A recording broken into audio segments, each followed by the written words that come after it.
Our story starts back in 1844 in not-so-merry England, where a group of weavers, fed up with the high price of company store groceries, pooled their money to buy their own food, creating a new form of business, the cooperative. The idea caught on.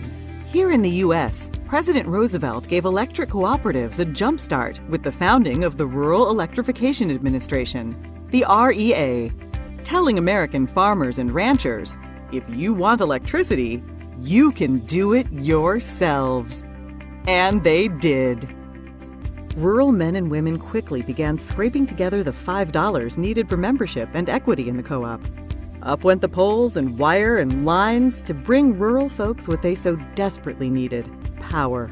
Soon, electric cooperatives popped up all across the country, transforming the way of life in rural America. Today, there are more than 900 electric co-ops in the U.S., bringing electricity to some 42 million Americans. So how do cooperatives work? First off, cooperatives are not for profit. Money comes in from members when they pay their electric bills. Money goes out to pay co-op expenses. A little bit is set aside for emergencies and the future.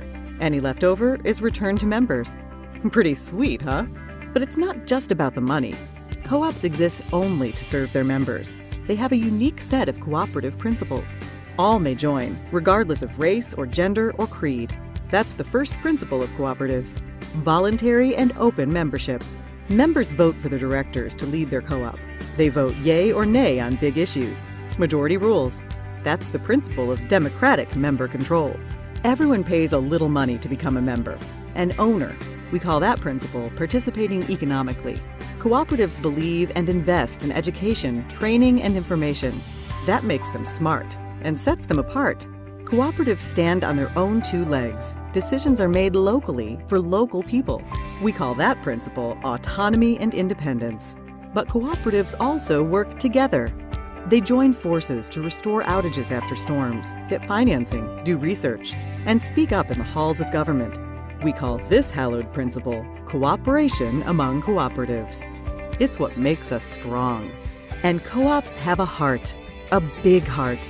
They help kids and industries and communities to grow. They give to hospitals and fire stations, ballparks and businesses. Cooperatives deeply demonstrate this principle: concern for community.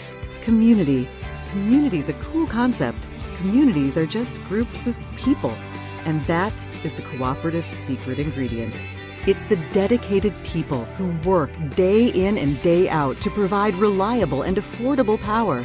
It's the elected people who shape the policies and tackle the big issues.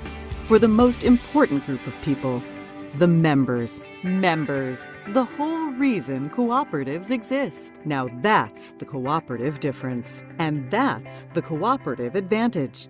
Brought to you by the passionate people of NRECA.